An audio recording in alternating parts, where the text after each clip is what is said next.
මේ තොරතුරු වලින් අපිට හොයන්න පුළුවන් P සමානයි VI ප්‍රභවය සඳහා.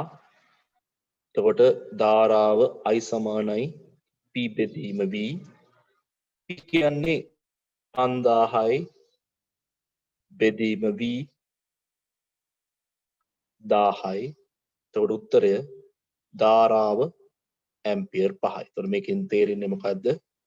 ඇම්පියර් 5ක් පරිපථය දෙසට මේ ප්‍රභවයෙන් මුදා හරින. මේ තමයි ප්‍රභවයක තොරතුරු. එතකොට මේ ප්‍රභවය සතු ක්ෂමතාවය අපි ඉගෙනගෙන තියෙනකොට මතක ඇති කාර්ය ශක්තිය ක්ෂමතාවයේ පාඩමේදී අපි ඉගෙන ගත්තා ක්ෂමතාවය ක්‍රම දෙකකට අපිට කතා කරන්න පුළුවන්. එකක් තමයි ප්‍රධාන ක්ෂමතාවය. අනිත් එකට අපි කියන්නේ ප්‍රතිදාන ක්ෂමතාවය. මේ ප්‍රධාන ක්ෂමතාවය කියන එක මම සාමාන්‍යයෙන් ලියන්නේ P out එක P in එක P in එක මෙයා P out එක කියලා ගමු. එතකොට මේ විදුලි පරිපථයකට සම්බන්ධ ප්‍රභවයක P ලෙස දැක්වෙන ක්ෂමතාවය මෙන්න මේ P in හා P out කියන දෙකෙන් මොකටද අයිති වෙන්නේ? අර්ථයට කියොත් අපි දන්නවා මොහු ක්‍රියාත්මක විට අග්‍ර අතර වෝල්ට් 1000ක් සපයන අතර වොට් 5000ක ක්ෂමතාවයකින් විද්‍යුත් ශක්තිය නිපදවයි ප්‍රදානය කරයි ලබා දෙයි. ඔන්න ඔය අර්ථය එන්නේ. ඒ කියන්නේ මේ තියෙන්නේ ප්‍රභවයේ P out එක. එහෙනම් මේ P කියන්නේ මොකද්ද? එතන P කියන්නේ මොකද්ද?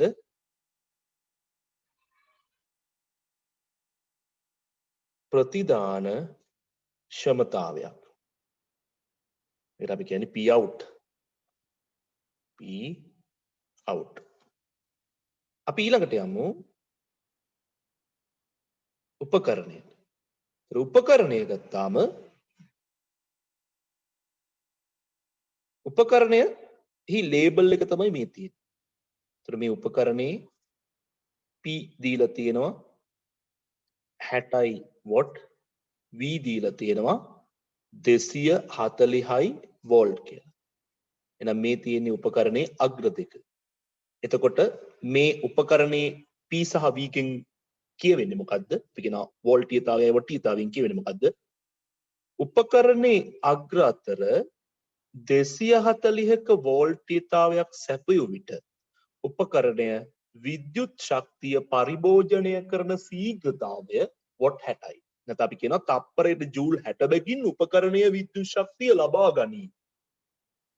එහෙනම් උපකරණය තුලට ඔහු ප්‍රශස්ත ලෙස ක්‍රියාත්මක විට ඇදගන්නා ධාරාව I සහ උපකරණය ක්‍රියාත්මක විට උපකරණයේ ප්‍රතිරෝධය අපිට හොයන්න පුළුවන් PV සහ අපේ සම්බන්ධතා ටික පාවිච්චි කරලා. එතකොට අපි දන්න එකක් P සමානයි VI යෙදුවොත් I සමානයි P බෙදීම V ට. එතකොට මෙතනින් අපිට I සමානයි P කියන්නේ 60යි V 240යි. එහෙනම් මෙයා ප්‍රශස්ත ලෙස ක්‍රියාත්මක විට ඇද ගන්නා ධාරාව ඇම්පියර් 0.25යි. ඒ වගේම මොහු ක්‍රියාත්මක විට මොහුගේ ප්‍රතිරෝධය P සමානයි V වර්ගයේ බෙදීම R ගෙන් ගන්න පුළුවන් කැමති නම්. එතකොට R සමාන වෙනවා මොකටද? ඔය chat කරන එක පොඩ්ඩක් නවත්තනවද? අනවශ්‍ය chat ගොඩායි. මට තියෙන දෙයක් මට කතා කරන දෙයක් විතරක් chat කරන අනවශ්‍ය chat නවත්තන්න.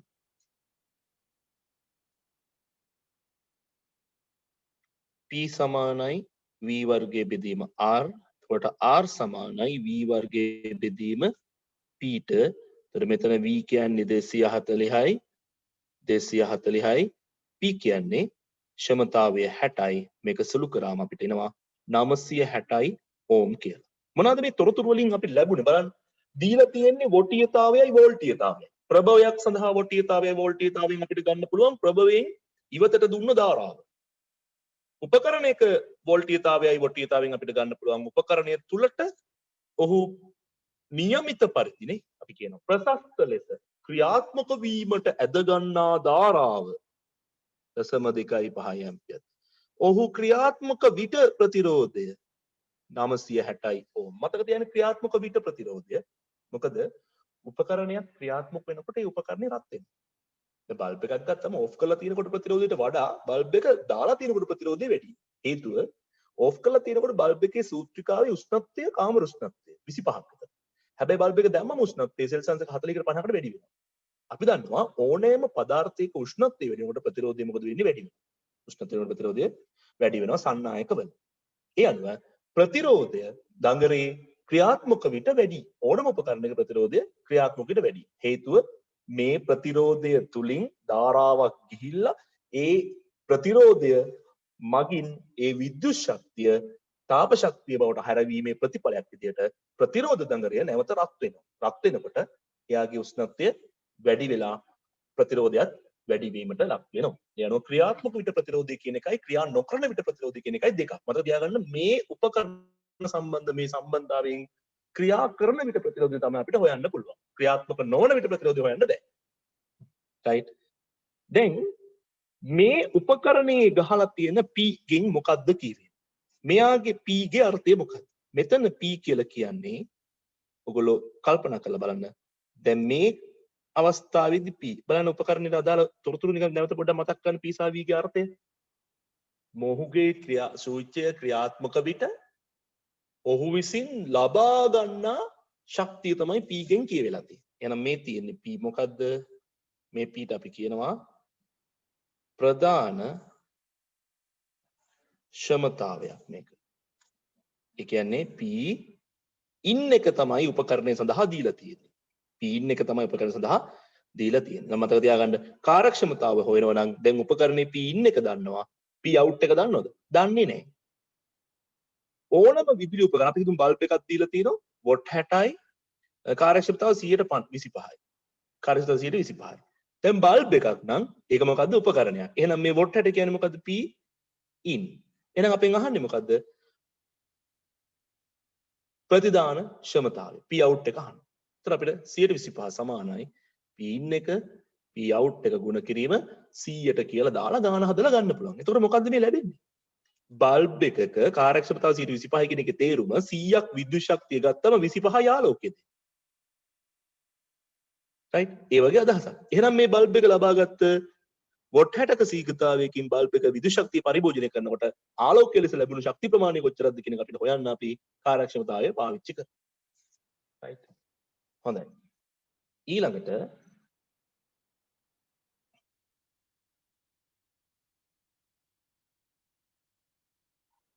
දැන් මම කියන තව උපාංග ටිකක් තියෙනවා. උපාංගය තමයි රංගයක්. ඒ තමයි සම්බන්ධිත රැහැන්. සම්බන්ධිත රැහැන් ගත්තාම රැහැන ගොඩාක් දිගයි. හැබැයි අපිට තින් ඔහොම දිගට තිබ්බාම මේ මුළු රැහැන පුරාම මොකද වෙන්නේ? ඒකාකාරව ප්‍රතිරෝධය විහිදිලා තියෙන්නේ. හැබැයි අපි සාමාන්‍යයෙන් ගානක් හදනකොට රැහැනක එක් ස්ථානයකට ඒ ප්‍රතිරෝධය කැටි කරලා රැහැනක ප්‍රතිරෝධය R ලෙස ගත්තාම රැහැන් තුලින් මොකද වෙන්නේ? සෑම විටම ධාරාව ගලාගෙන යනවා. එතකොට මේ රැහැන තුල ධාරාව ගලනකොට අපි දන්නවා රැහැනේ පවතින ප්‍රතිරෝධය නිසා මෙන්න මේ රැහැනේ පවතින ප්‍රතිරෝධය නිසා රැහැන හරහා විභව බැස්මක් සිද්ධ වෙනවා. දැන් ඔයාලට තේරුම් ගන්න පුළුවන් ප්‍රභවය සම්බන්ධයි උපකරණයට. හැබැයි රැහැන් දෙකක් වුණ ප්‍රභවය උපකරණයට සම්බන්ධ කරනවා. එතකොට මේ පැත්තේ රැහැන්ටත් ප්‍රතිරෝධයක් තියෙනවා මේ රැහැන්ටත් ප්‍රතිරෝධයක් තියෙනවා. එතකොට ප්‍රභවය විසින් මේ අග්‍ර දෙක අතර වෝල්ට් 1000ක් දුන්නට මෙන්න මේතනත් විභව බැස්මක් තියෙනවා. මෙන්න මේ රැහැන හරහාත් විභව බැස්මක් තියෙනවා. වෝල්ට් 1000න් අපි හිතමු මෙයා හරහා 50යි මෙයා හරහා 50යි ඩ්‍රොප් වුණොත් උපකරණයේ අග්‍ර අතරට එන්නේ ළමයි 1000න් 100ක් අඩු වුණාම 900යි වෝල්ට්. වෝල්ට් 900යි උපකරණයේ ගාවට එන්නේ. මෙන්න මේ විදිහට හිතන්න පුරුදු කරන තමයි මම මේ ප්‍රවේශය ගන්න. right? එතකොට මේ රැහැන් මගින් ඇතිවෙන විභව බැස්ම අපිට හොයන්න පුළුවන් V සමානයි IR ගෙන්. ඒ වගේම තමයි රැහැන තුල ගලන ධාරාව ප්‍රතිරෝධය රැහැනේ V කියන ඒවා දන්නවනම් රැහැනක ප්‍රතිරෝධය හොයන්න අවශ්‍ය නම් සමහරට අපිට ප්‍රතිරෝධය දීලා තියෙන්න පුළුවන් සමහරට දීලා නැති වෙන්න පුළුවන්. හැබැයි දීලා නැත්නම් R සමානයි rho L බෙදීම A කියන සම්බන්ධතාවයෙන් රැහැනේ ප්‍රතිරෝධය හොයනවා. එතකොට විභව බැස්ම V සමානයි IR ගෙන් හොයනවා. ඒ වගේම රැහැන ප්‍රතිරෝධය තුළින් විද්‍යුත් ධාරාවක් එනකොට අපි දන්නවා තාප උත්සර්ජනයක් වෙනවා. එලෙස තාපයේ උත්සර්ජනය වූ ශීඝ්‍රතාවය P සමානයි එක්ක VI. රැහැනේ අග්‍ර දෙක අතර විභවාන්තරයයි ධාරාවයි දන්නවා නම් P සමානයි VI ගෙන් පුළුවන්. එහෙම නැත්නම් P සමානයි I වර්ගය R. එහෙම නැත්නම් P සමානයි V වර්ගයේ බෙදීම R. මෙන්න මේ කියන සම්බන්ධතා ඕනෑම එකකින් රැහැන සම්බන්ධිත තොරතුරු අපිට හොයන්න පුළුවන්. ඊට පස්සේ තියෙන්නේ එය නිවැරදිව කළමනාකරණය කිරීමයි. right? ඒ නිසා හොඳින් මතක තියාගන්න මෙන්න මේ නිවැරදි අර්ථකථනයන් ටික උපකරණයක් සඳහා ප්‍රභවයක් සඳහා රැහැනක් සඳහා නිවැරදිව අවබෝධ වෙලා තියෙනවා නම් ඕන ගාණක් අපිට හදන්න පුළුවන් අවබෝධයෙන්. කටපාඩම් වෙන්නේ මේ. ඉතින් මේ සෙට් වලදී මේක හොඳ අවබෝධයකින් ඉගෙනගෙන තියෙන්න ඕන. right? හොඳයි. එහෙනම් දැන් ගන්න නෝට් එක අරගෙන ඔයගලන්ට කරන්න වෙන්නේ අපි යනවා අවසාන පිටුවට. අවසාන පිටුවට යන්න. ටියුට් එකේ අවසාන පිටුවට ගිහිල්ලා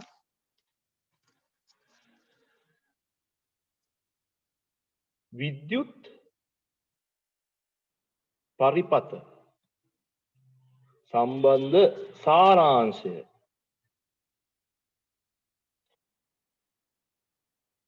විද්‍යුත් පරිපත සම්බන්ධ සාරාංශය මේ ශක්තිය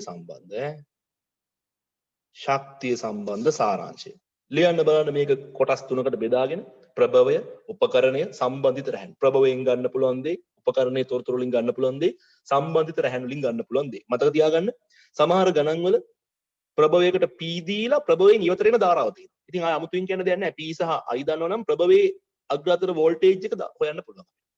වෝල්ටේජ් එකයි I දෙනවා ප්‍රභවය. ඒ කියන්නේ ප්‍රභවයෙන් පරිපතට ලබා දෙන ධාරාවයි ප්‍රභවයෙන් පරිපතට ලබා දෙන වෝල්ටේජ් එකයි. ඉතින් ප්‍රභවයේ P කියන එක ඒ දෙකේ ගුණිතයෙන් ගන්න පුළුවන්. උපකරණයටත් එහෙම ළමයි. PV සාමාන්‍යයෙන් දෙන්න ඕන. හැබැයි ඉතින් ගණන් ඒ විදිහට දෙන්නේ නැහැ. සාමාන්‍යයෙන් ප්‍රායෝගිකව අපි වෙළඳ පොළට ගියාම කඩේ පිළිවෙලට ගියාම අපි ඉලෙක්ට්‍රික් බඩු කඩේකට ගියාම P සහ V තමයි අපිට පේන්න තියෙන්නේ. නමුත් ඉතින් විභාගයට ගාණක් දෙනකොට P සහ V දීලා එතනින් ඉදිරියට ඵලයන් කියලාම කියන්නේ නැතුව සමහර විට බල්බ් එකක් දෙනවා නිර්දේශිත ධාරාව 0.25 ඇම්පියර් නිර්දේශිත වෝල්ටේජ් එක 240යි වෝල්ට්. අහනවා බල්බ් එකේ ක්ෂමතාවය. P සමානයි VI. P සමානයි VI. මොකද්ද මේ බල්බ් එකේ ක්ෂමතාවය කියන්නේ? බල්බ් එක විසින් පරිභෝජනය කළ විද්‍යුත් ශක්තිය කියන එක. එතකොට මේ අර්ථයන් ඒ විදිහට ගලපගෙන හදාගෙන යන්න පුළුවන් වෙන්න ඕන. දැන් පද තුනක් දීලා දෙකක් දුන්නා විතරක් හොයන්න පුළුවන් නේ. මොන පද දෙක දෙයිද කියන අපි විභාගයට දන්නේ නේ. right? ලියන්න බලන්න මේක ඉක්මනින්.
හරිද ලියලා ඉවරද?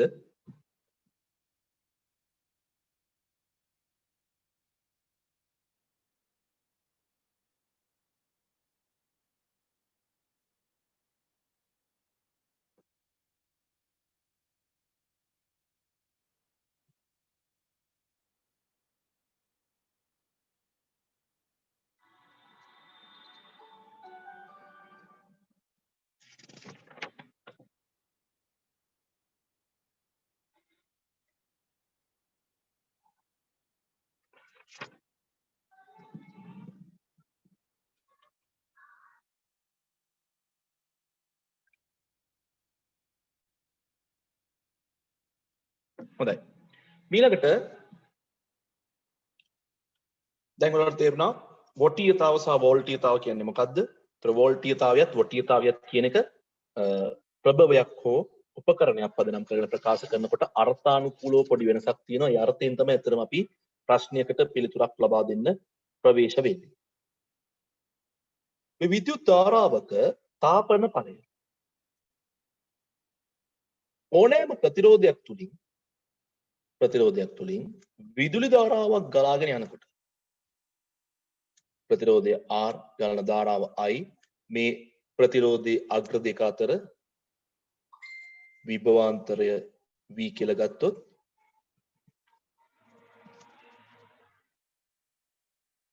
මේ ප්‍රතිරෝධය තුලින් විද්‍යුත් ධාරාවක් ගලාගෙන යනකොට ප්‍රතිරෝධයක් කරහා විද්‍යුත් ශක්තිය එක්ක ආලෝකයේ බවට එහෙම නැත්නම් තාපයේ බවට පත් වෙනවා. මෙතන අපි කතා කරන්න උත්සාහ කරන්නේ තාපයේ බවට පත් වෙන අවස්ථාව ගැන විතරයි. ආලෝකය හැදුනේ නැහැ කියලා අපි හිතමු. right මොකද ආලෝකය හැම වෙලෙම අපිට දක්න ලැබෙන්නේ නැහැ. දැන් උදාහරණයක් විදිහට හොට් ප්ලේට් එක ඔයගොල්ලෝ දැකලා ඇති. හොට් ප්ලේට් එක දැක්කම හොට් ප්ලේට් එකේ කම්බිදංගරේ රත් වෙනකොට පොඩි රතු පාටක් තියෙනවා නිකන් අන්වන් රතු පාටක්. ඒකේ ආලෝකයක් තියෙනවා තාප ශක්තියක් තියෙනවා. හැබැයි හීටර් එක රත් වෙනකොට කරවලේ අපි ලයිට් ඔෆ් කරොත් එමේ හීටර් එක රත් වෙනකොට ඇතුලේ මොකුත් එහෙම ආලෝකයක් පේන්නේ නැහැ. ඒ කියන්නේ එතන තියෙන්නේ කොයිල් එකක් ප්‍රතිරෝධ දංගරයක්. හැබැයි එතනදී තාපය විතරයි නිපදවෙන්නේ. අයන් එකේ ගත්තම තාපය විතරයි නිපදවෙන්නේ. ඒ අනුව ප්‍රතිරෝධ දංගරයක් තුලින් ධාරාවක් ගලා යනකොට නිපද වෙන තාප ශක්තිය අපිට කාලයක් දන්නවනම් හොයන්න පුළුවන් මෙන්න මෙහෙම. උත්සර්ජනය වෙන තාප ශක්තිය නැත්නම් නිපද වෙන තාපය W සමානයි VIT. අර සමීකරණයම තමයි. ප්‍රතිරෝධය අග්‍ර දෙක අතර V සහ ගලන ධාරාව සහ ගලපු කාලය. ඒ වගේම W සමානයි I වර්ගය RT. W සමානයි V වර්ගයේ බෙදීම RT කියන සම්බන්ධතාවලින් හොයන්න පුළුවන් මොකද්ද? නිපද වෙන විද්‍යුත් ශක්තිය. right විද්‍යුත් ශක්තිය හොයන්න පුළුවන්. ඒ වගේම මේ විද්‍යුත් ශක්තිය නැත්නම් තාප ශක්තිය උත්සර්ජනය වෙන ශීඝ්‍රතාවය. තාපයේ නිපදවන ශීඝ්‍රතාවය. P සමානයි VI ගෙන්ද P සමානයි I වර්ගය R ගෙන්ද P සමානයි V වර්ගයේ බෙදීම R ගෙන්ද හොයන්න පුළුවන්. කාලයෙන් බෙදෙනවා. right. ඒතර මෙතනදී විශේෂත්වය කාලය සම්බන්ධයි. මෙතන විශේෂත්වය කාලය ඒකක කාලයක් නැත්නම් නිශ්චිත කාලයක් ලෙස ඒක නියත අගයක් බවට පත් කරලා තියෙනවා. right. දැන් ඔයාලගේ ටියුට් එකේ 19 වෙනි පිටුවේ උඩින් තියෙනවා තාප උත්සර්ජනය වන තාප ශක්තිය උත්සර්ජනය වන තාප ශක්තිය උත්සර්ජනය වන ශීඝ්‍රතාවය ලියන්න බලන්න දෙකට බෙදලා දෙපැත්තේ තාපන ඵලය අපි හොයාගන්නේ ඔන්න ඔහොම.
right ඊළඟට ටියුට් එකේ තියෙන සටහන මේ සටහන යටතේ කාරණා කිහිපයක් විස්තර කරන්න බලාපොරොත්තු වෙනවා එකක් තමයි අපි මේ වෙනකොට කතා කරපු දේවල් ගත්තාම ඔය තාපන දඟර බලන්න ඔය තාපන දඟරයක් ගත්තාම ඒක ටිකක් විශේෂයි හේතුව හීටරයක තාපන දඟරයක් ගත්තාම එයා ලබා ගන්න විද්‍යුත් ශක්තිය එම ශීඝ්‍රතාවයෙන්ම තාපය බවට පත් කරනවා right ඒතර හීටර එක P කියන එක P in සහ P out කියන දෙකම සමානයි ඒ කියන්නේ කාර්යක්ෂමතාවය 100ට 100යි right ඒ කියන්නේ මේවට අපි කියන ශුද්ධ ප්‍රතිරෝධී උපාංග කියලා ශුද්ධ ප්‍රතිරෝධී උපාංග right ඒ වගේම අපි දන්නවා සමහර උපකරණ වැඩි ධාරාවක් ගමන් කරාම පිච්චෙනවා. ඒ උපකරණ ඉහළ ධාරාවක් හමුවේ පිලිස්සී යෑම වළක්වා ගැනීමට අපි විලායක යොදනවා. ඒතර විලායකයක් කොහොමද යොදන්න ඕන කියන එකත් වැදගත් වෙනවා. මේ තියෙන්නේ පොඩි බල්බ් එකක්. right. මේ තමයි බල්බ් එකේ අග්‍ර දෙක. මේ බල්බ් එක අපිට ඉහළ ධාරාවකින් ආරක්ෂා කරගන්න නම් බල්බ් එක හරහා විලායකයක් යොදා ගන්න සිද්ධ වෙනවා. මේ තමයි විලායකය. දැන් මේ විලායකය කියන එක අපි වෙළඳ පොලේ ඉඳන් මිලදී ගන්නකොට ඒ විලායකය තෝරන්නේ විලායකයක් තුලින් ගලා යා හැකි උපරිම ධාරාව පදනම් කරගෙන. right. ඒතර මේ බල්බ් එක සඳහා තියෙනවා අපි දන්නවා නිෂ්පාදකයා සඳහන් කළ ලද P. ඒ වගේම නිෂ්පාදකයා සඳහන් කරන ලද V අගය වෝල්ටීයතාවයයි වොට්ටීයතාවයයි මේ වෝල්ටීයතාවය සහ වොට්ටීයතාවය දන්නවා නම් බල්බ් එක තුලින් ගලන ධාරාව අපිට හොයාගන්න පුළුවන් ප්‍රශස්ත ලෙස බල්බය ක්‍රියාත්මක වීමේදී ගලා යන ධාරාව අපිට හොයන්න පුළුවන් වගේම බල්බ් එකේ දඟරේ ප්‍රතිරෝධය හොයන්න පුළුවන් මොකද බල්බ් එක කියන්නේ උපකරණයක් right එතකොට අපිට P සමානයි VI I සමානයි P බෙදීම V P කියන්නේ 60යි කලින් උත්තරේමයි 240යි 0.25 ඇම්පියර්. ඒ වගේම P සමානයි V වර්ගයේ බෙදීම R අපි V වර්ගයේ බෙදීම R දාන්න වෙන විදිහකට හොයන්න බලමු. V සමානයි IR එහෙනම් R සමානයි V බෙදීම I. right V 240යි I දශම 2.5 සුළු කරොත් ආයෙත් උත්තරේ කීයද 960යි ඕන ක්‍රමයකට හදන්න පුළුවන් මේ උපකරණය ආරක්ෂා කරගන්න ඕන අපි හිතමු දැන් මේ උපකරණයට 240කට මෙයා ප්‍රශස්ත ලෙස වැඩ નિયમિત පරිදි ක්‍රියාත්මකයි right හැබැයි වෝල්ටේජ් එක 350ක් විතර වුණත් 350ක් විතර වුණොත් වැඩි ධාරාවක් ගලා යනවා එතකොට මේ එක පිච්චෙනවා මෙයා පිලිස්සී යන එක වළක්වා ගන්න අපි මොකද කරන්නේ මේ උපකරණයට දානවා මොකද්ද විලායකයක් විලායක සම්බන්ධ කරන්නේ සමාන්තරගතවද ශ්‍රේණිගතවද දැන් බල්බ් එකේ අග්‍ර දෙක අතර විලායකය මෙහෙම දාලා හරියන්නේ නැහැ ඒතර මෙහෙනේ ධාරාව යන්නේ මේ යන ධාරාව බෙදිලා යනවා ඒ බල්බ් එක හරියට වැඩ කරන්නේ නැහැ විලායකය දාන්න ඕන මෙන්න මේ විදිහට ශ්‍රේණිගතව දාන්න. ඒතකොට මෙයා හරහා ධාරාව යනවා. ඕනට වඩා වැඩි ධාරාවක් ගියොත් මෙතනින් පිච්චිලා මේක ඩිස්කනෙක්ට් වෙනවා. ඒ විදිහට තමයි විලායක සම්බන්ධ කරන්නත් ඕන. දැන් විලායකයක් තෝරා ගන්නකොට දැන් මේ ප්‍රශස්ත ධාරාව අපි දන්නවා 0.25 ඇම්පියර් මෙයා ක්‍රියාත්මක වීමට අවශ්‍ය. ප්‍රශස්ත ධාරාව. මම දෙන ඕගොල්ලන්ට විලායක 5. පළවෙනි විලායකයේ තොරතුරු තමයි ඒ විලායකේ ගහන ඇම්පියර් 0.2ක් ගහලා තියෙන විලායකයක්. දෙවෙනි එක ඇම්පියර් 0.25යි. තුන්වෙනි එක ඇම්පියර් 0.5යි. හතරවෙනි එක ඇම්පියර්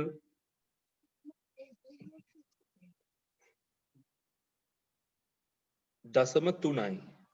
පස්වෙනි එක ඇම්පියර් 1.5යි. මෙන්න මේ උත්තර පහෙන් මොන විලායකයද වල තෝරගන්න කෙනෙක්.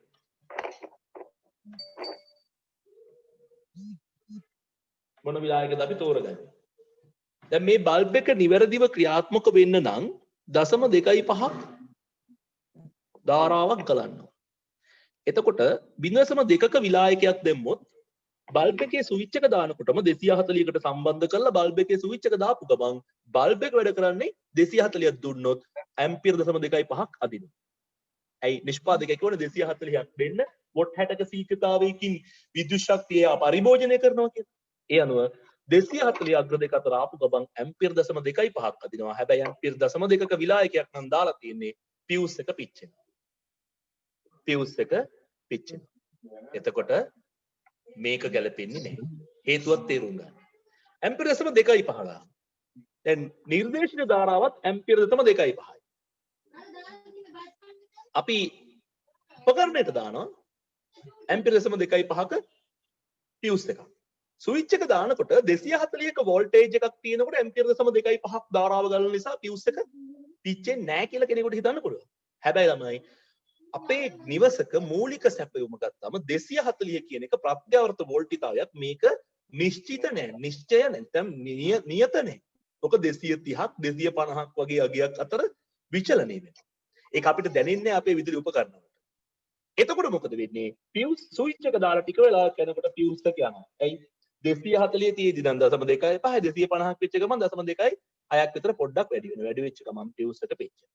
චූටි වෙලාවක් ක්‍රියාත්මකයි. හැබැයි නැවත පියුස් යනවා. පියුස් එක දාලා ආපහු දැම්මොත් පොඩි වෙලාවක් ක්‍රියාත්මක වෙයි ආපහු පියුස් යනවා. ඔන්න ඔය වගේ ප්‍රායෝගික ගැටලුවකට අපි මුහුණ දෙනවා.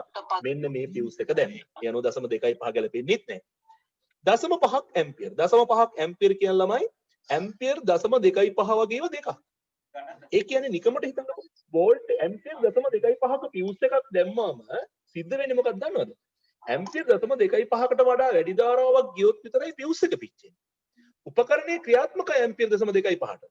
කිසි ගැටලුවක් නැහැ. උපකරණයේ ක්‍රියාත්මකයි. හැබැයි කවදාවත් උපකරණයේ ආරක්ෂා වෙන්නේ නැහැ. ඒකට හේතුව ළමයි වෝල්ටේජ් එක වැඩි වුණොත් ඇම්පියර් 0.5ක් දක්වාම උපකරණය අනාරක්ෂිතයි. ඇම්පියර් 0.5 පැන්නොත් විතරයි පියුස් එක පිච්චෙන්නේ. නිකමට හිතුවොත් 240කට ඇම්පියර් 0.25යි නම් 480ක් වෝල්ට් වගේ අගයකට තමයි ඇම්පියර් 0.5ක් යන්නේ. ඒ කියන්නේ වෝල්ටේජ් එක ඩබල් වුණත් උපකරණය පිච්චෙන්නේ නැහැ. නැත්නම් පියුස් එක පිච්චෙන්නේ නැහැ. ඒකේ තේරුම වෝල්ටේජ් එක ඩබල් වෙනවා. පියුස් එක ආරක්ෂා වෙලා තියෙනවා. උපකරණය පිච්චිලා ඉතින්. ඒතකොට ඇම්පියර් 0.5ක් වගේ ධාරාවක් යන නැත්නම් ධාරාවකට ඔරොත්තු දෙන ආකාරයේ පියුස් එකක් මේකට ගැලපෙන්නේ නැහැ. ඇම්පියර් 1.5ට කොහොමද ගැලපෙන්නේ? ඇම්පියර් 1.5ක් කියන්නේ වෝල්ටේජ් එක 700ක් 800ක් විතර වුණාමත් පිච්චෙන්නේ. හරිද? ඒ නිසා 1.5ක් ඇම්පියර් කියන එකට උපකරණය ආරක්ෂා කරන්න බෑ. එහෙනම් හොඳම එක මොකද්ද?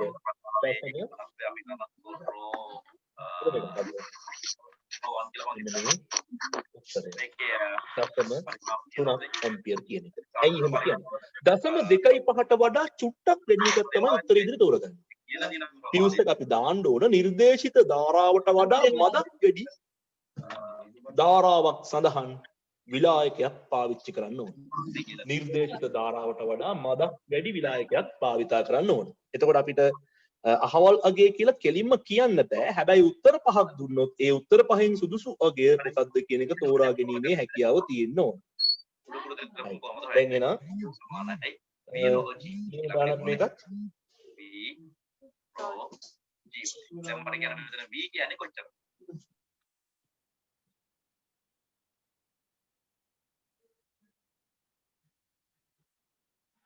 කියන්න බෑනේ එකක්. සටහන අංක 2. සටහන අංක 2.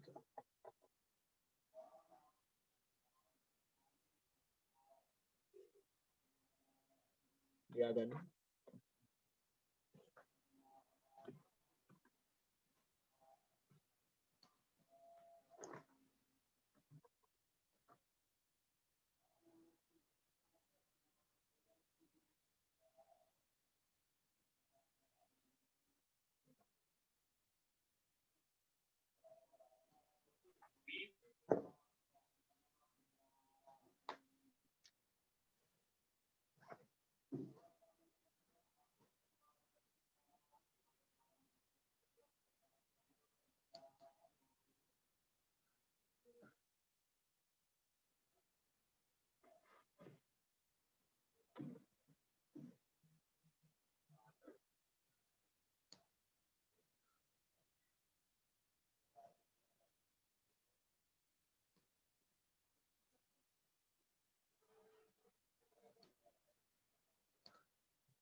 right.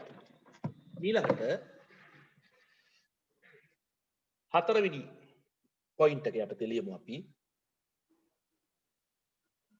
බාන වැඩි අයි ගැලීමෙන් උපකරණයට සිදුවන හානි වැළැක්වීම සඳහා විලායක යොදා ගනී. විලායක යනු සිහින් ඒකාකාර ප්‍රතිරෝධයක් සහිත කම්බියකින් විලායක නම් කරන්නේ ඒ තුළින් යා හැකි උපරිම ධාරාව. කියන්න උපකරණයක නිර්දේශිත ධාරාවට වඩා උපකරණයක නිර්දේශිත ධාරාවට වඩා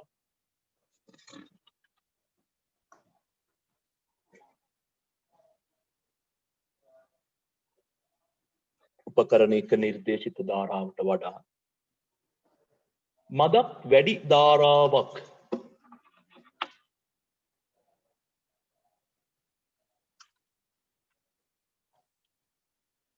මදක් වැඩි ධාරාවක්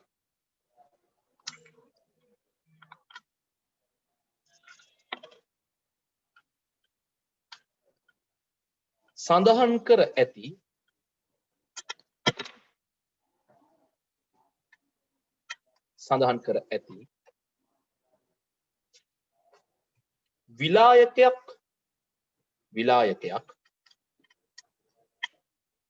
විලායකයක්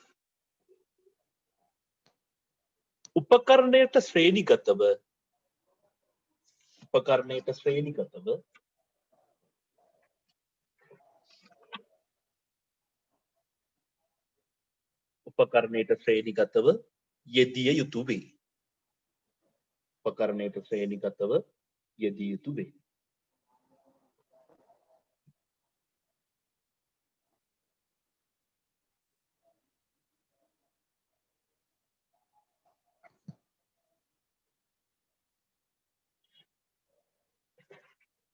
ශ්‍රේණිගතව යෙදිය යුතු වේ.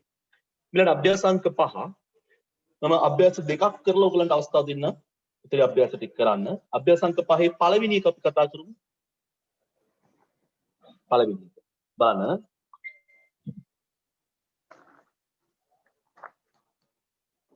ලියන්න නැතුව බලා ගන්න. පළවෙනි ප්‍රශ්නය. විද්‍යුත් ගාමක බලය 4.5 වෝල්ට් වන අභ්‍යන්තර ප්‍රතිරෝධයක් නොගිනී හැකි කෝෂයක් සමග ශ්‍රේණිගතව 3යි ඕම් 6යි ඕම් ප්‍රතිරෝධ දෙකක් යොදා ඇත. දැන් අපිට පුළුවන් මේක උනා අඳින්න. දල වශයෙන් අඳ ගන්න. මේ විදිහට. දියන් 4.5 වෝල්ට් විලි කුණාටුවයි මේකයි 3යි ඕම් 6යි ඕම්. කෝෂය තුලින් ගලා යන ධාරාව සොයන්න.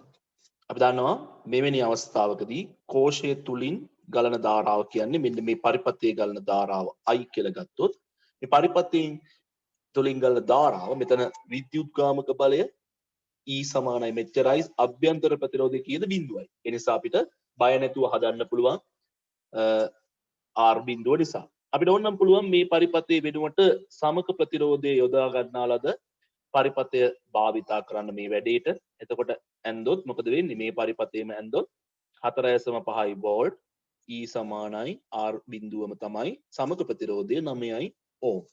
එතකොට ගලන ධාරාව I විට මේ තියෙන්නේ බාහිර ප්‍රතිරෝධය R කියන එක. එහෙනම් අපිට ලියන්න පුළුවන් E සමානයි I capital R ධන I simple R ලිව්වත් එකයි. එහෙම නැත්නම් අපිට E සමානයි කෙලින්ම V සමානයි IR දාලා උත්තරේ ගන්නත් පුළුවන්. කිසි වැරදක් නැහැ. E සමානයි I capital R ධන I simple R දැම්මත් I සමානයි E බෙදීම R ධන simple R. E කියන්නේ 4.5 R කියන්නේ 9. ඒ කියන්නේ භාගයයි 0.5 ඇම්පියර්. ඇම්පියර් 0.5යි. කෝෂයෙන් ගලා ඉන්න ධාරා ඇම්පියර් 0.5. ඉතින් මේක අපිට ඕන නම් මෙන්න මේ විදිහට හොයන්නත් තිබුණා. කෙලින්ම V සමානයි IR දැම්මොත් I සමානයි V බෙදීම R. V කියන්නේ 4.5යි R 9යි. 0.5යි ඇම්පියර්. කිසි වැරදක් නැහැ. කොහොම හිව්වත් වැරද්දක් නැහැ. මේ ක්‍රම දෙකම හරි. පළවෙනි කොටසට උත්තරයයි. දෙවෙනි කොටස ගත්තාම එක් එක් ප්‍රතිරෝධය හරහා විභව බැස් මෝල් සොයන්න. දැන් අපි දන්නවා මේ පරිපථය තුලින් ගලන ධාරාව 0.5 ඇම්පියර්. right? එතකොට ඕම් 3 හරහා විභව බැස්ම V සමානයි 3ක් ඕම් වල V සමානයි I වාරයක් R ට. I කීයද? 0.5යි. ප්‍රතිරෝධය 3යි. 1.5 වෝල්ට්. V 6ක් ඕම්. එහෙනම් 6 කියන ප්‍රතිරෝධකය හරහා විභව බැස්මද IR ට සමාන වෙන්න ඕන. I කියන්නේ ප්‍රතිරෝධය තුලින් ගලන ධාරාව, R කියන්නේ ප්‍රතිරෝධයේ විශාලත්වය. එතකොට 3යි වෝල්ට්. ඒතර ඔයගොල්ලන්ට පේනවා ඇති මේ දෙකේ එකතුව වෝල්ට් 4.5ට සමානයි. මොකද ශ්‍රේණිගත නිසා. එක් එක් ප්‍රතිරෝධයේ තාප උත්සර්ජනය වන ශීඝ්‍රතාවය සොයන්න. එක එක ප්‍රතිරෝධයේ තාප උත්සර්ජන වන ශීඝ්‍රතාවය. ප්‍රතිරෝධයක් තුලින් තාපය ගලා යනකොට තාප උත්සර්ජන වන ශීඝ්‍රතාවය හොයන්න පුළුවන් සම්බන්ධතා අපි දන්නවා කිහිපයක්. එකක් තමයි P සමානයි VI. අනිත් එක P සමානයි I වර්ගය R. අනිත් එක P සමානයි V වර්ගය බෙදීම R. මේ තුනෙන් ඕනෑම සම්බන්ධතාවයක් පාවිච්චි කරලා උත්තරය හොයන්න පුළුවන්. මොකෙන් හෙව්වත් එකම උත්තරේ එනවා. right? එතකොට අපි ලේසියට යමු. ඕම් 3 හරහා ධාරා නැත්නම් ක්ෂමතාවය 3ක් ඕම්. බලන්න මම මේ සංකේත පාවිච්චි කරන විදිහ. ඔයගොල්ලෝ එහෙම ලියන්න අවශ්‍ය නැහැ. නිකම්ම P සමානයි කියලා ගන්න. තේරුම් ගැනීම පහසුට ඕම් 3 මගින් උත්සර්ජනය වන තාපය P සමානයි මම ගන්නම් VI කියලා. V කියන්නේ අපි හොයලා තියෙන නිසා ඕම් 3 හරහා 0.5යි I කියන්නේ 0.5යි. මේක සුළු කරාම උත්තරේ එනවා. කැමති නම් මෙහෙම හදන්නත් පුළුවන්. P සමානයි V වර්ගයේ බෙදීම R දාන්නත් පුළුවන්. එතකොටත් උත්තරය ඕකම තමයි. V අපි හොයලා තියෙන නිසා උත්තරේ ගන්න පුළුවන්. ඉතින් V හොයන්න නැතුව නම් මේක අපි කතා කරන්නේ අපිට පුළුවන් කෙලින්ම I සහ R දන්න නිසා P සමානයි IR I වර්ගයේ R දාන්න. ඕනනම් P සමානයි I වර්ගයේ R දැම්මත් I කියන්නේ 0.5 ගුණ කිරීම 0.5 ගුණ කිරීම R කියන්නේ 3යි. සුළු කරලා බලන්න. උත්තර දෙකම එකයි. උත්තර දෙකම එකයි වෙනසක් ඉන්නේ නැහැ. 1.5 ගුණ කිරීම 0.5යි කියන්නේ 0.75යි වෝල්ට්. මෙයාත් 0.5 ගුණ කිරීම 0.5 ගුණ කිරීම 3යි කියන්නේ. මෙයාටත් උත්තරේ 0.75යි වෝල්ට්ම තමයි. මේක තවත් ක්‍රමයක්. නැත්නම් මෙහෙම ගත්තත් උත්තරේ එනවා කියන එක විතරයි මම මේ පෙන්වන්න උත්සාහ කරන්නේ. ඊළඟට හතරවෙනි කොටසට යන්න කලින් තව එකක් තියෙනවා. මොකද්ද? එක් එක් ප්‍රතිරෝධය. එහෙනම් P 6ක් ඕම් හරහා අපි එහෙමු I වර්ගය R දාලා I වර්ගය R 6 කියන ප්‍රතිරෝධකයේ තුලින් ගන්න ධාරාව කීයද මේ පරිපථයට අනුව? පරිපථය දිහා බලන්න නැතුව මුකුත් ගන්න එපා. පරිපථයට අනුව මේ ප්‍රතිරෝධය හරහා ගන්න ධාරාවත් 0.2යි 5යි. එතකොට 0.5යි sorry 0.5 ගුණ කිරීම 0.5 ගුණ කිරීම r කියන්නේ 6යි. මේක සුළු කරන්න බලන්න 0.5 ගුණ කිරීම 0.5 ගුණ කිරීම r කියන්නේ 6යි 1.5යි වොට් කියලා එනවා. ඒතකොට ඒකත් උත්තරය ලේසියෙන්ම ගන්න පුළුවන්. ඊළඟට හතරවෙනි කොටස. කෝෂයෙන් විද්‍යුත් ශක්තිය නිපදවන ශීඝ්‍රතාවය සහ දැන් කෝෂයෙන් විද්‍යුත් ශක්තිය නිපදවන ශීඝ්‍රතාවය. කෝෂයෙන් ඉවතට ලබා දෙන ශීඝ්‍රතාවය. කෝෂයේ ක්ෂමතාවය. අතර මේ අහන්නේ P. අහන්නේ මොකද්ද P? කෝෂයේ ක්ෂමතාවය. කෝෂය කියන්නේ මොකද්ද මේ වෙලාවේදී? ප්‍රභවය. මේ වෙලාවේදී ප්‍රභවය මොකද්ද? කෝෂය. ප්‍රභවයෙන් අපි දන්න තොරතුරු ටිකක් තියෙනවා. ප්‍රභවයෙන් අපි දන්න තොරතුරු තමයි ප්‍රභවයේ V සමානයි 4.5යි. ප්‍රභවයේ ධාරාව ඉවතට එන ධාරාව I සමානයි 0.5යි. ප්‍රභවයේ ක්ෂමතාවය අපින් අහන්න. ප්‍රභවයේ ක්ෂමතාවය P සමානයි එහෙනම් V I ට. V කියන්නේ කීයද? 4.5යි ගුණ කිරීම 0.5යි 2.25යි වොට්. ඒ කියන්නේ ප්‍රභවය තප්පරෙට ජූල් 2.25ක් පරිපථයට සපයනවා. right? ඉතින් වරදක් නැහැ. බලන්න. මොකද්ද? තේරුම් ගන්න ළමයි. ඕම් 3 ප්‍රතිරෝධකයේ මගින් තප්පරයට ජූල් 0.75ක් තාපය නිපදවනවා. ඕම් 6 මගින් තප්පරයට ජූල් 0.1.5ක් තාපය නිපදවනවා. තප්පරයට ජූල් දෙන්න මගින් කීයක් නිපදවන තාපය? 2.25ක් නිපදවන. මේ දෙක එකතුවට සමානයි. ඉතින් මේ දෙක තමයි තාප ශක්තිය නිෂ්පාදනය කරපු පරිපථයේ ඉන්න උපකරණ දෙක. ඉතින් පරිපථයට ලැබුණු විද්‍යුත් ශක්තිය 100%ක්ම අර තාපය බවට පත් වෙලා තියෙනවා. කිසි වරදක් නැහැ. හරියටම ගැලපෙනවා. ප්‍රභවයෙන් දුන්න තප්පරයට ජූල් 2.25ක් පරිපථය තුළ එක්කෙනෙක් තප්පරයට ජූල් 0.75යි අනිත් එක තප්පරයට ජූල් 1.5යි එකතුව තප්පරයට ජූල් 2.25යි. ඒ විදිහට තාපයේ බවට මේ පරිවර්තනය වෙලා දිනවා මේ ශක්තිය. හානි වෙලා තියෙනවා නැත්නම් පරිවර්තනය කරලා තියෙනවා අපිට කියන්න පුළුවන්. right? so මේ ගානේ මම පෙන්වන්න උත්සාහ කරන්නේ මේ ගණන් වලින් තමයි අපි තේරුම් ගන්න මේකේ හැසිරෙන විදිය. ඔයගොල්ලන්ට බලන්න පුළුවන් මෙතනදී මම දැන් මෙන්න මේ තමයි ප්‍රභවය. මේ තියෙන්නේ මේ කතාවේ ප්‍රභවය. බැටරිය මෙයානේ විද්‍යුත් ශක්තිය නිපදවන එකන පරිපථයට විද්‍යුත් ශක්තිය සපයන එකන. එතකොට මේ තියෙන්නේ සම්බන්ධිත රැහැන් මම සම්බන්ධ රැහැන් මෙතනදී ප්‍රතිරෝධයක් භාවිත කරේ නැහැ. ඒතර මේ තියෙන්නේ මොනවා හරි උපකරණ ටිකක්. ඒගොල්ලන්ගේ ප්‍රතිරෝධ මේ තියෙන්නේ. එකම දේ මේගොල්ලෝ ප්‍රතිරෝධ දඟල. ඒතර ප්‍රතිරෝධ දඟලය තුළින් මේ ලැබෙන ශක්තිය තාපය බවට තමයි හැම වෙලෙම පත් වෙලා තියෙන්නේ. ඒතර මේ නිපදවිච්ච තාප ශක්තියින් වල එකතුව මෙයා විසින් සපයන ලද විද්‍යුත් ශක්තියට සමාන වෙනවා. වෙන දෙයක් නැහැ. ඉතින් වෙන කොහෙද විනාශ වෙන්න බෑනේ ශක්තිය. right? හොඳයි. හදන්න බලන්න ගන්න.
right ඊළඟට ප්‍රශ්න අංක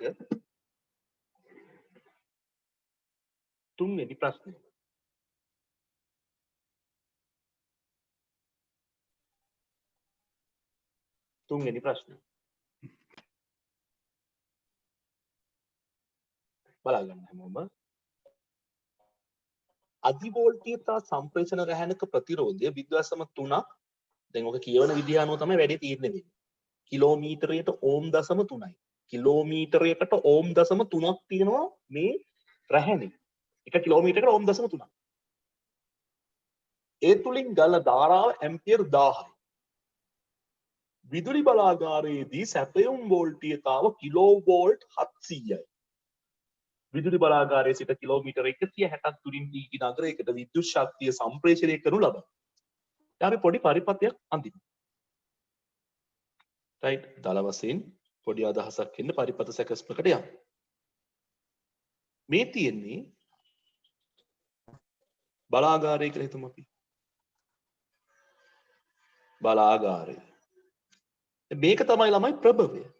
ප්‍රභවයකින් එක කම්බියකින් විද්‍යුත් ශක්තිය ගේන්න බෑනේ නගරයට. ප්‍රභවයේ තොරතුරු දීලා තියෙනවා අපිට. ප්‍රභවයේ සැපයුම් වෝල්ටීයතාව. ඒ කියන්නේ මේ ප්‍රභවයේ අග්‍ර දෙක අතර වෝල්ටීයතාව. ප්‍රභවයේ V කීයද? 700යි කිලෝ වෝල්ට්. කියන්නේ 700 ගුණ කිරීම 10 3යි. ලක්ෂ 7යි. ලොකු වගේ නිසා තමයි කිලෝ කියන උපසර්ගය පාවිච්චි කරන්නේ. මේ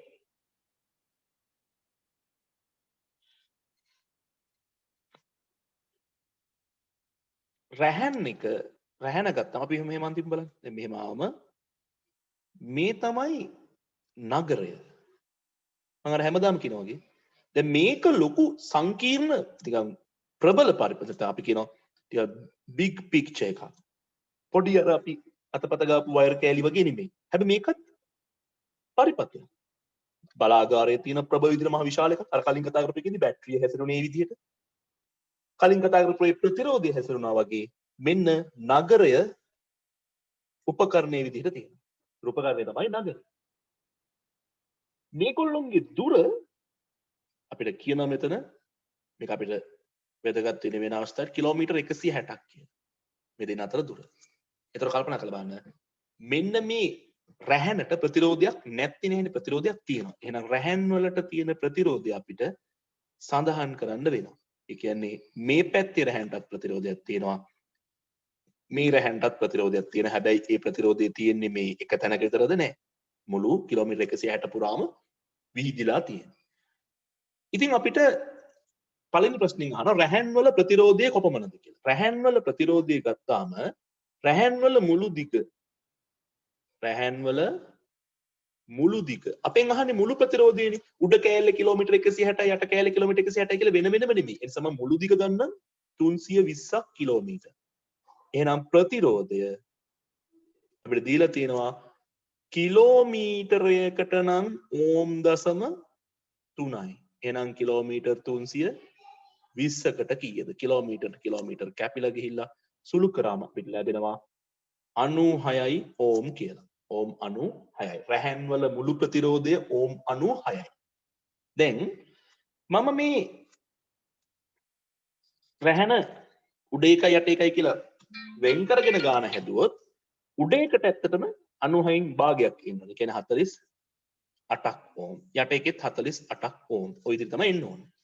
නමුත් අපෙන් අහන්නේ සමස්ත රැහැන් වල ප්‍රතිරෝධය. සමස්ත රැහැන් මගින් ඇතිවන විභව බැස්ම.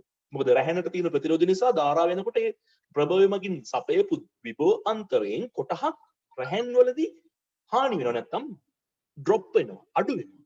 ඉතින් ටික තමයි නගරයට යන්නේ. ඒතර සමස්ත රැහැන් නිසා ඇතිවෙච්ච විභව බැස්ම හොයන්න ගියාම ඔය කම්බි දෙකක් විතර දාගත්තම අපිට ඔක දෙපාරක් හදලා එකතු කරන්න. ඒ නිසා අපි මොකද කරන්නේ? රැහැන තනි රැහැනක ප්‍රතිරෝධකයක් විදිහට කෙලින්ම දක්වනවා මෙන්න මේ විදිහට වැඩේ පහසු කරගන්න.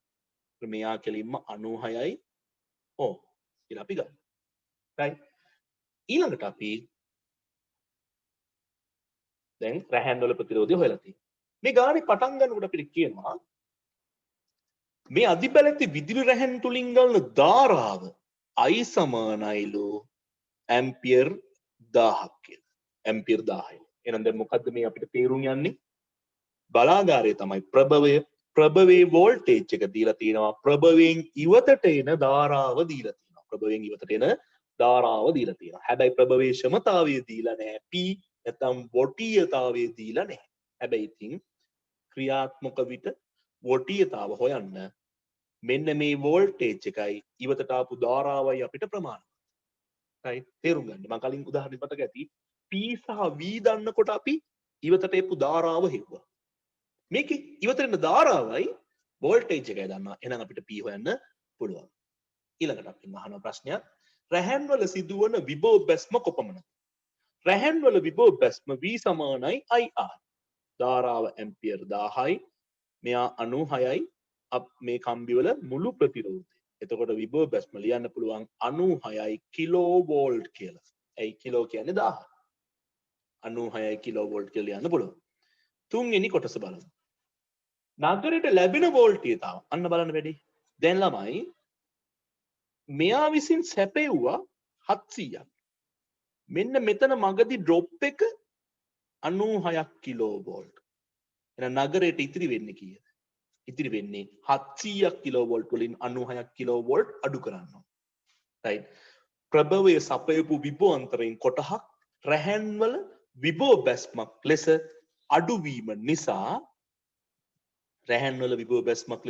අඩුවීම නිසා ඉතිරි ටික තමයි නගරයට ලැබෙන්නේ. නගරය සඳහා විභව අන්තරය නගරයේ අග්‍රතර විභව අන්තරය නගරයට ලැබෙන විභව අන්තරය නැත්නම් විභව බැස්ම සමානයි 700ක් කිලෝ වෝල්ට් අඩු කිරීම 96ක් කිලෝ වෝල්ට් වෙන්න ඕන. එතකොට එනවා 604යි කිලෝ වෝල්ට් නගරයේ අග්‍ර දෙක අතර විභව අන්තරය. දැන් හරිද බලන්නකෝ. කොහොමද හරිද බලන්නේ? මෙන්න මෙතන ඩ්‍රොප් එක 96යි කිලෝ වෝල්ට්. මෙතන 604යි. ඔය දෙකේ එකතුව ඇයි මේක ශ්‍රේණිගතයි මේ? මේ දෙකේ එකතුව මෙයාගේ ප්‍රභවයේ වෝල්ටේජ් එකට සමාන වෙන්න ඕන. ඒතර මුලින් අපි කතා කරපු සරල තියරි ඔක්කොම සත්‍ය ලෙස මේකේ පෙන්눔 කරනවා. රැහැන් වල සිදුවන ක්ෂමතා හානිය. රැහැනක ක්ෂමතාවයේ හානි වෙනවද? ඔව්. ඇයි? ප්‍රතිරෝධයක් තියෙනවා රැහැනට. රැහැන තුලින් ධාරාවක් ගන්නකොට එම විද්‍යුත් ශක්තියෙන් කොටහක් තාපයේ බවට පත් වෙනවා. එහෙනම් තාපය නිපද වෙන ශීඝ්‍රතාවය. අපෙන් අහන්නේ ක්ෂමතා හානිය. එහෙනම් P සමානයි I වර්ගය R ගෙන් උනත් ඕනනම් අනිත් සමීකරණය උනත් යන්න පුළුවන්. I කියන්නේ 1000යි ගුණ කිරීම 1000 R 96යි මෙතනට එනවා 96යි මෙගාවොට් කියලා මට ලියන්න පුළුවන්. ඇයි මම මෙගා කියලා දැම්මේ? මෙතන 10 3යි මෙතන 10 3යි 10 6යි මෙගා කියන උපසර්ගය පාවිච්චි කරලා අපිට එතනදී ගාන ඉදිරිපත් කරන්න පුළුවන් පිළිතුර. මෙගාවොට් 96යි. ඒ කියන්නේ තප්පරෙට ජූල් කියලා ගත්තොත් ලොකු ගානක්. විදුලි බල සම්ප්‍රේෂණ ක්‍රියාවලියේ කාර්යක්ෂමතාවය සොයන්න. කාර්යක්ෂමතාවය කියන්නේ මොකද්ද? කාර්යක්ෂමතාවය කියන්නේ ප්‍රධාන සහ ප්‍රතිදාන අතර තියෙන වෙනස. දැන් අපේ කට්ටිය P in එකයි out ඒව හොයන්න යන්න එපා. මේ සම්ප්‍රේෂණ ක්‍රියාවලියේ කාර්යක්ෂමතාවය. සම්ප්‍රේෂණ ක්‍රියාවලියේ කාර්යක්ෂමතාවය හොයන්න නම් අපි හොයා ගන්න ඕන ප්‍රභවයෙන් ලබා දුන්නු ක්ෂමතාවයයි ඇත්තටම නගරයට ලැබිච්ච ක්ෂමතාවයයි හොයාගන්න. එතකොට සමස්ත ක්‍රියාවලියේ සපයන ලද ශීඝ්‍රතාවය අපි දන්නවා. ප්‍රයෝජනවත් ශීඝ්‍රතාවය නැත්නම් ප්‍රයෝජනවත් ශක්තිය අපි දන්නවා.